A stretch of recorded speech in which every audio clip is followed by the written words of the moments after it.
आज हमारा ये 8वां सेशन है जिसमें हम लोग इलेक्ट्रिकल कैरेक्टरिस्टिक्स ऑफ मोसफेट्स पढ़ रहे हैं। उसके डिफरेंट फीचर्स और डिफरेंट उसकी कैरेक्टरिस्टिक्स हम अभी तक स्टडी कर चुके हैं। हमने जो लास्ट सेशन किया था उसमें हमने ये देखा था कि जो हमारे मोसफेट्स होते हैं उनकी कैरेक्टरिस्टिक्स नॉन लीनियर होती हैं। क्या भी कैरेक्टरिस्टिक्स जो है नॉन लीनियर होती हैं। Obviously, that's why our design analysis is a complex task. Usually we said कि हम similar models use करते हैं for hand calculations, but realistic models के लिए हमें SPI simulations use करनी पड़ती हैं. And we have also seen that resistances and capacitances play an important role in MOSFET designs. And in last lectures we have studied about the resistances, like हमारे पास किस किस तरह की resistances हैं, which included like our channel resistance and similarly our source and drain resistances. For today's lecture we will study about the capacitances. We'll start studying about this capacitance things. हमने आज जो study करना है उसमें हमने gate capacitance के बारे में स्टडी करेंगे। हमारी इस गेट टर्मिनल की वजह से जो कैपेसिटेंसेस राइज करती हैं वो कौन सी हैं और उसके क्या फॉर्मूलाज हैं और किस तरह से डिपेंडेंट होती हैं किन किन फैक्टर्स पे, और आप उनको किस तरह से रिड्यूस कर सकते हैं। हमारे लास्ट लेक्चर की एक ऑब्जर्वेशन ये थी कि हमने ये कहा था कि अगर हमारे पास बीटा एन की वैल्यू अगर आप डिक्रीज़ करें तो आप ये ऑब्जर्व कर सकते हैं कि उससे रेजिस्टेंस जो है सॉरी अगर बीटा एन की वैल्यू को इंक्रीज़ करें तो आपकी रेजिस्टेंस जो है बेसिकली वो क्या होगी, वो डिक्रीज़ हो जाएगी। और बीटा एन की वैल्यू डायरेक्टली प्रोपोर्शनल थी विड्थ से। अब विड्थ जो है बेसिकली क्या है, वो हमारी चैनल की विड्थ है, मीन्स मोसफेट का साइज़ है। अगर आप मोसफेट का साइज़ इंक्रीज़ करेंगे तो हमारी जो रेजिस्टेंस है वो कम हो जाएगी। But on the other hand हमारे पास रेजिस्टेंस का जो मोसफेट का साइज़ है उसको इंक्रीज़ करने से जो बेसिकली इसका ड्रॉबैक है वो ये है कि आपका जो चिप का साइज़ है वो बढ़ जाएगा, मीन्स उसका एरिया जो है वो बढ़ जाएगा। तो obviously that is not a cost effective solution, but you can increase the resistance, decrease the resistance by increasing the width of our channel. So starting with the MOSFET gate capacitances, हम एक example देखेंगे जिसमें हमने ये study करना है कि आपकी गेट कैपेसिटेंस किस तरह से आप उसको चेंज कर सकते हैं या उसको आप किस तरह से स्टडी कर सकते हैं। फॉर एग्जांपल हम ये करते हैं कि अपना जो गेट टर्मिनल है ये वाला, इस पे हम लोग अप्लाई करते हैं 0 वोल्ट। इस डायग्राम में हमारे पास ये जो रीजन है ये पी सबस्ट्रेट है, हमारे पास ये इंसुलेशन यहाँ पे शो की गई है और हमारे पास ये गेट टर्मिनल है। सो हम भी इस गेट कैपेसिटेंस को स्टडी करने के लिए हम लोग एन प्लस रीजन्स यहाँ पे ऐड नहीं कर रहे हैं, हम उसको इग्नोर करके इसको स्टडी करते हैं। तो यहाँ पे हम क्या करते हैं कि जो 0 वोल्ट है बेसिकली वो अप्लाई करते हैं at this gate terminal. So when we apply a gate terminal here, like a 0 voltage here, there will be a small depletion region near the oxide. यहाँ पे एक स्मॉल डिप्लीशन रीजन क्रिएट होगा। अब depletion region create इसीलिए होगा कि हमारे पास ये जो पी सबस्ट्रेट है ये भी ग्राउंडेड है। जब ये भी ग्राउंडेड है तो यहाँ पे फ्री इलेक्ट्रॉन्स हैं, यहाँ पे जो हमारे पास हैं चार्जेस हैं, तो ये फ्री इलेक्ट्रॉन्स जो हैं कुछ इलेक्ट्रॉन्स को अपनी तरफ अट्रैक्ट करता है।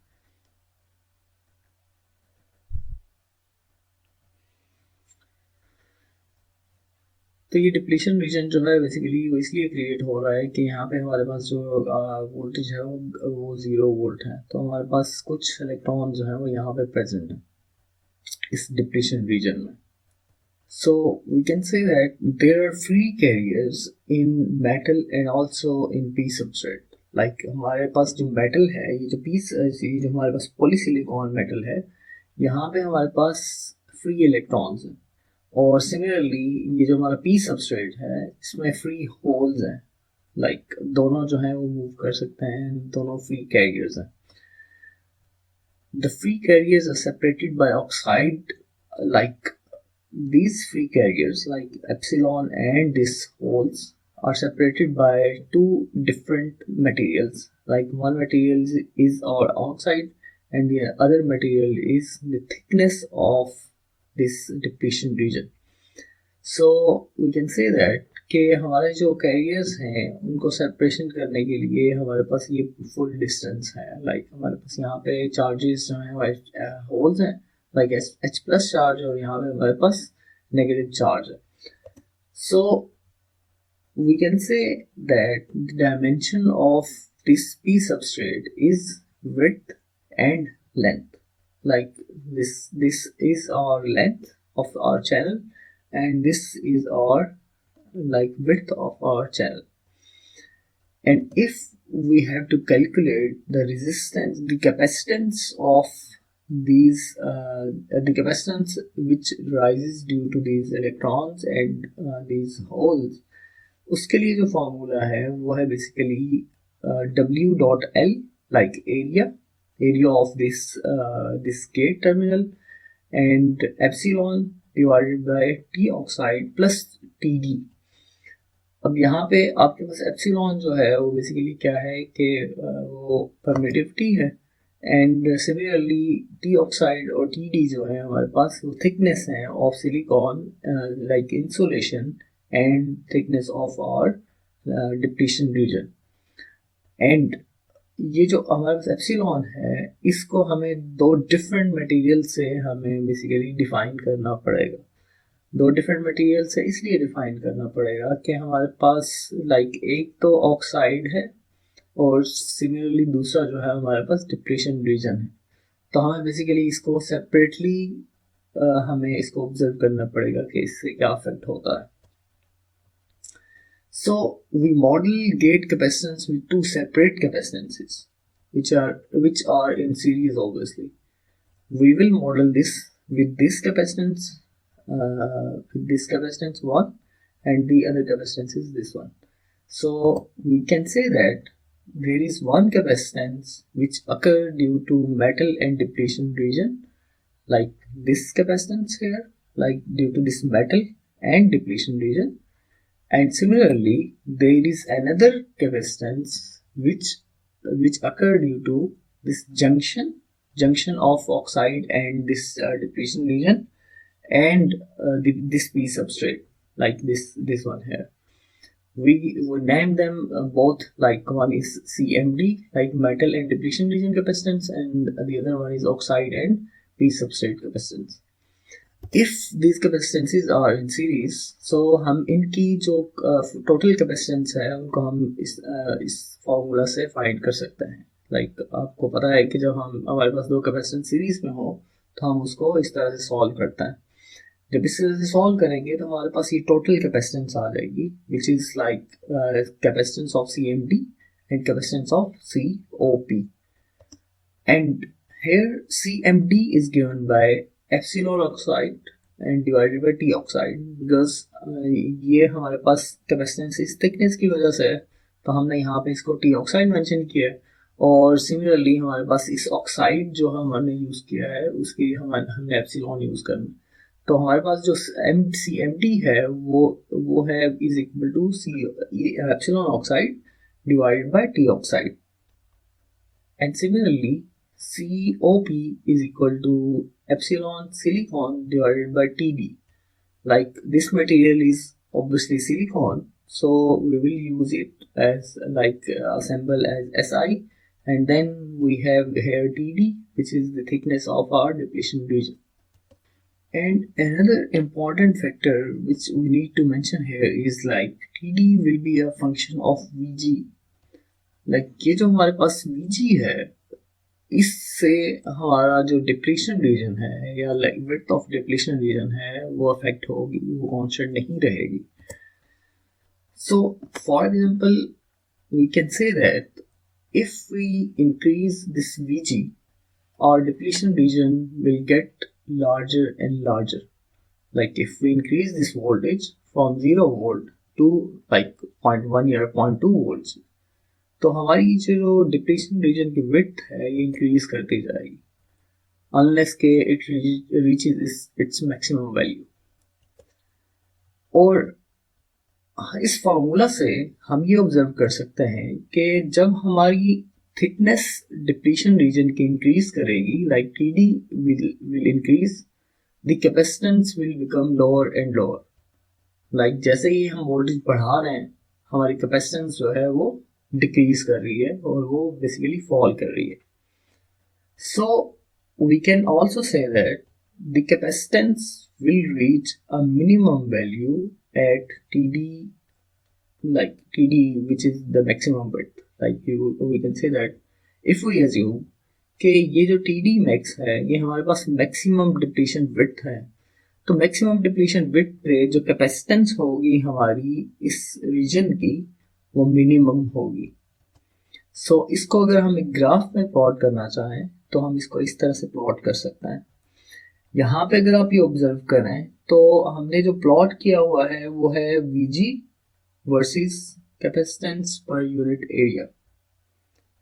यहाँ पे आप ये देखें कि इनिशियली वी अज्यूम्ड कि हमारे पास एक कैपेसिटेंस की कोई वैल्यू है। इस कैपेसिटेंस की वैल्यू को हम ये कह रहे हैं कि at 0 volt it had some value, but when we increased Vg, like here, when we increase Vg, our capacitance started decreasing. So हमारी capacitance decrease करती जाएगी unless it reaches a minimum value. So हमारे पास ये minimum value जो है वो achieve होगी at some voltage.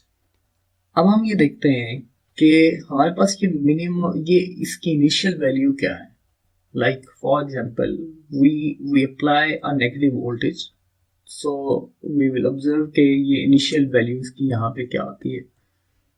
So उसके लिए हम ये करते हैं कि we apply a negative voltage at gate terminal and we assume कि ये body terminal जो है इसको हमने zero किया हुआ है, like grounded है, and our like Vs, the n plus regions, both n plus regions are at ground are at zero potential. अब ये हमने जीरो पोटेंशियल पे इसलिए रखे हुए थे ताकि यहाँ पे कोई चैनल क्रिएट ना हो, हम इसको ऑब्जर्व कर सकें without any like biasing. When we apply a negative voltage here, it attracts hole from substrate towards the depletion region. तो जब हम ये नेगेटिव वोल्टेज अप्लाई करते हैं, like we have applied negative 1 voltage, तो ये जो बेसिकली होल्स हैं उनको अट्रैक्ट करेगा फ्रॉम डिप्लीशन रीजन। बेसिकली ये जो यहाँ पे पोटेंशियल है ये होल्स को अट्रैक्ट करेगा टूवर्ड्स दिस डिप्लीशन रीजन। तो जब ये डिप्लीशन रीजन की तरफ अट्रैक्ट करेगा तो ये आपका जो बेसिकली ये कम्बिनेशन की वजह से, ये होल्स और ये नेगेटिव चार्जेस की कॉम्बिनेशन की वजह से आपका डिप्लीशन रीजन जो है बेसिकली वो वैनिश हो जाएगा, वो बेसिकली खत्म हो जाएगा। So we are left with electrons and holes in metal and P substrate respectively. Obviously कि हमारे पास यहाँ पे इलेक्ट्रॉन्स रह जाएंगे इस रीजन में और यहाँ पे हमारे पास होल्स रह जाएंगे हमारे पास ऑब्वियसली, और यहाँ पे और कोई मटेरियल नहीं है, ना ही कोई और चार्जेस हैं। सो यहाँ पे इलेक्ट्रॉन्स हैं और यहाँ पे हमारे पास नंबर ऑफ लाइक हमारे पास होल्स हैं। So the positive charges are attracted towards like this junction, negative charges are like pulled towards this junction. So हम ये कह सकते हैं कि यहाँ से जो चार्जेस हैं, जो इलेक्ट्रॉन्स हैं, फ्री इलेक्ट्रॉन्स जो हैं वो बेसिकली मूव करेंगे इस जंक्शन पे, और सिमिलरली जो आपके पॉजिटिव चार्जेस हैं लाइक जो चार्ज कैरियर्स हैं वो बेसिकली इस जंक्शन के करीब आ जाएंगे। तो यहाँ पे आप ये ऑब्जर्व कर सकते हैं कि जब ये यहाँ दोनों इन जंक्शंस पे आते हैं, इन दोनों के बीच में एक डिस्टेंस है। अब ये डिस्टेंस बेसिकली क्या है, T oxide, like thickness of this oxide. तो इस जंक्शन की वजह से हमारे पास एक कैपेसिटेंस जो है बेसिकली वो प्रोड्यूस होती है। अगर आप इस कैपेसिटेंस को फाइंड करना चाहें तो उसका फॉर्मूला हमारे पास है E oxide divided by T oxide which is equal to C oxide. जो हमने एक बेसिक कैपेसिटेंस स्टडी की थी कि आपकी गेट कैपेसिटेंस जो है वो सी ऑक्साइड के इक्वल होती है, ऑब्वियसली हम पर यूनिट एरिया की बात कर रहे हैं, तो यहाँ पे आपके पास सिंपल वैल्यू है जो कि सी ऑक्साइड है. So we can say that our initial value when we have applied a negative voltage, हमारी initial value जो है वो C oxide के equal. So we can say that in this like graph, this initial value is equal to our value which is equal to C oxide. लेकिन यहाँ पे एक और चीज ऑब्जर्व करने वाली है कि हमने जब इस नेगेटिव 1 वोल्टेज से अपनी वोल्टेज को इंक्रीज किया तो आफ्टर 0 वोल्ट्स ये कैपेसिटेंस ड्रॉप होनी शुरू होगी. लेकिन ये ड्रॉप कब तक करेगी? जब तक हमारे पास यहाँ पे एक मिनिमम वैल्यू नहीं आ जाती. जब ये मिनिमम वैल्यू आ जाएगी तो ये उसके बाद फिर क्या होना है? बेसिकली अब हमने नेक्स्ट फेज में ये चीज देखनी है कि इस पॉइंट के बाद कैपेसिटेंस पे क्या फर्क पड़ेगा. So for that we assume we change gate voltage from 0 to VT, not from like -1 to VT. हम ये assume कर रहे हैं कि हमने 0 वोल्टेज थी जहाँ पे हमारे पास मिनिमम कैपेसिटेंस है, वहाँ से हम अपनी गेट टर्मिनल के वोल्टेज जो है उसको हम इंक्रीज करते हैं टू थ्रेशोल्ड वोल्टेज. सो जब थ्रेशोल्ड वोल्टेज आएगी हमारे पास तो हमारे पास like there will be a wider depletion region and we have a number of like charge carriers here, like number of electrons here. So positive charge carriers will be injected and deposited near the oxide junction.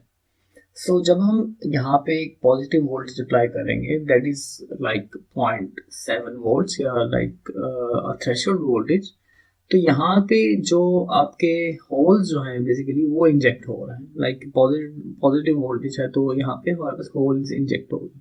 जब holes inject होंगे तो वो basically यहाँ पे deposit हो जाएंगे to at the edge of this junction. Similarly, these like positive charges will attract negative charges, negative electrons near oxide junction. तो इस पॉजिटिव वोल्टेज की वजह से होल्स हमारे इस जंक्शन पे आ गए हैं जो कि मेटल और ऑक्साइड का जंक्शन है. और सिमिलरली जो नेगेटिव चार्ज कैरियर्स हैं, नेगेटिव चार्ज इलेक्ट्रॉन्स हैं, वो बेसिकली अट्रैक्ट होते हैं towards oxide and this P substrate junction. Or obviously these both carriers are mobile charge carriers, and H plus are created by the movement of electrons towards oxide. Like जहाँ से जब electrons इस side पे move होते हैं तो यहाँ पे हमारे पास कुछ H plus charge carriers बन जाता है. तो अब ये जो H plus charge carriers हैं ये बेसिकली क्या है, ये एक बैरियर क्रिएट हो जाता है ताकि कोई भी इलेक्ट्रॉन्स जो हैं वो मूव ना कर सकें फ्रॉम दिस पॉइंट या from this depletion region towards this P substrate again. So they may move from n plus region to this n plus region as a current. और इसकी वजह से हम ये कह सकते हैं कि आपके इलेक्ट्रॉन्स जो हैं वो इस साइड पर मूव नहीं कर रहे. जब इधर इस रीजन में मूव नहीं कर रहे तो हमारे पास जो गेट और बल्क की रेजिस्टेंस है उसको हम अज्यूम कर रहे हैं कि वो 0 है. वो बेसिकली क्या है, वो वैनिश हो जाती है या उसको हम इग्नोर कर सकते हैं. So capacitance between source and drain region is given by epsilon oxide divided by T oxide. यहाँ पे हमारे पास जो कैपेसिटेंस रह जाती है वो अगेन हमारे पास जो कैपेसिटेंस है वो C oxide divided by T oxide रहती है, जो कि एक हमारे पास सी ऑक्साइड टोटल कैपेसिटेंस आती है. So we can say that at initial value जब हमारी वोल्टेज नेगेटिव वोल्टेज थी तो हमारे पास एक इनिशियल कैपेसिटेंस थी, उसको हमने कैलकुलेट किया. वो हमने ये फाइंड किया कि जब नेगेटिव वोल्टेज अप्लाई करेंगे गेट टर्मिनल पे तो हमारे पास जो कैपेसिटेंस आएगी वो सी ऑक्साइड के इक्वल आएगी, जो कि बेसिकली सिर्फ हमारे पास जो इंसुलेशन लेयर है उसकी वजह से कैपेसिटेंस प्रोड्यूस हो रही है. जब हमने वोल्टेज इंक्रीज की टुवर्ड 0 कैपेसिटेंस रिमेन्ड कांस्टेंट. लेकिन जब हम जीरो से आगे बढ़े, like we increased voltage from like 0 to 0.1 0.3, और capacitance started decreasing, और वो डिक्रीज करती गई अनलेस के हम एक मिनिमम वोल्टेज पे पहुंच गए, सॉरी मिनिमम कैपेसिटेंस पे पहुंच गए। ये मिनिमम कैपेसिटेंस जो है बेसिकली, ये मिनिमम कैपेसिटेंस अचीव होती है जब हमारे पास मैक्सिमम डिप्लीशन रीजन की विड्थ आती है, और उसके बाद जब हम एक पॉजिटिव वोल्टेज अप्लाई करेंगे that is around the threshold voltage, तो हमारी कैपेसिटेंस जो है बेसिकली वो राइज करना शुरू कर देती है। अब ये कैपेसिटेंस राइज क्यों करती है? बिकॉज हमारे जो इलेक्ट्रॉन्स हैं, जो हमारे जो बेसिकली जो यहाँ से इंजेक्ट हो रहे हैं पॉजिटिव चार्ज कैरियर्स, वो इस एज पे आते हैं, इस प्लेट पे आ जाते हैं। ये पॉजिटिव चार्ज कैरियर्स अट्रैक्ट करते हैं इलेक्ट्रॉन्स को। जब इलेक्ट्रॉन्स को अट्रैक्ट करता है तो यहाँ पे होल्स रह जाते हैं। होल्स बेसिकली यहाँ से और मूवमेंट को लाइक इस मूवमेंट को रिस्ट्रिक्ट करता है। जब इस मूवमेंट को रिस्ट्रिक्ट करता है तो यहाँ पे हमारे पास कैपेसिटेंस जो है वो जीरो हो जाती है। और सिमिलरली ये हमारे पास एक चार्ज कैरियर्स रह जाता है टू डिफरेंट एरियाज पे, लाइक टू डिफरेंट प्लेट्स पे। तो इन दोनों के बीच में जो विड्थ है वो क्या है, वो टी ऑक्साइड है। तो हम इसको अगर इस फॉर्मूला से फाइंड करना चाहें तो हमारे पास जो कैपेसिटेंस आती है वो सी ऑक्साइड आती है। तो वी कैन से दैट कि हम जब भी थ्रेशोल्ड वोल्टेज से कैपेसिटेंस बढ़ाएंगे तो उसकी जो कैपेसिटेंस है ऑफ और ऑक्साइड, कैपेसिटेंस ऑफ और MOSFET, वो हमारे पास सी ऑक्साइड की इक्वल आ जाती है। So finally we can say that कि आपकी जो गेट है वो ओवरलैप करता है हमारे एन लाइक सोर्स रीजन को और ड्रेन रीजन को, and we have to divide the gate capacitance between our like source terminal and drain terminal. For that we can approximate or like gate source capacitance and gate drain capacitance into a half of like source and into half of like our gate capacitance. So हम ये कह सकते हैं कि overlap होने की वजह से, गेट ओवरलैप होने की वजह से on source and drain terminals, हमारी जो गेट कैपेसिटेंस है उसको हम हाफ में अप्रोक्सीमेट कर सकते हैं कि हाफ उसकी जो बेसिकली कैपेसिटेंस है वो हम कह सकते हैं कि वो capacitance of gate source terminal है, एंड सिमिलरली हाफ जो उसकी कैपेसिटेंस है वो गेट और ड्रेन टर्मिनल की कैपेसिटेंस है। So in this video we have studied के हमारी गेट कैपेसिटेंस किस तरह से प्रोड्यूस होती है at different voltages, और वो किस तरह से वेरी करती है when we increase our voltage from like we start from negative voltage at gate terminal and then we increase the voltage towards threshold voltage and beyond the threshold voltage. We saw that कि हमारी capacitance किस तरह से decrease करती है और किस तरह से वो एक वापस अपनी इनिशियल वैल्यू को अचीव करती है when we increase the gate terminal voltage. So अपने जो नेक्स्ट सेशन होगा, हमारा वीडियो सेशन है, उसमें हमने स्टडी करना है कि और डिफरेंट जंक्शन कैपेसिटेंसेस क्या होती हैं। Like we have only studied कि गेट कैपेसिटेंस क्या होती है, और अब हमने ये स्टडी करना है कि इस सोर्स टर्मिनल या ड्रेन टर्मिनल की वजह से किस तरह की कैपेसिटेंसेस जो हैं वो प्रोड्यूस होती हैं। So that's it for today. I will see you in next video इंशाल्लाह।